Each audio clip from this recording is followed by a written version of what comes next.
İyi günler arkadaşlar. Kanalımıza hoş geldiniz. Bugün sizler için iki sevilen oyuncularımız Can Yaman ve Demet Özdemir'den yepyeni videolarını fanları için hazırladık.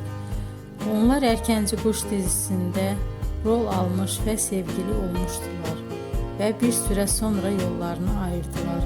Biz onları birbirine çok yakıştırıyoruz ve onların en güzel videolarını fanları için hazırladık. Arkadaşlar, emeğinize saygı olarak yorum yazıp abone olmanızı diliyorum. Herkese iyi günler. Hoşça kalın.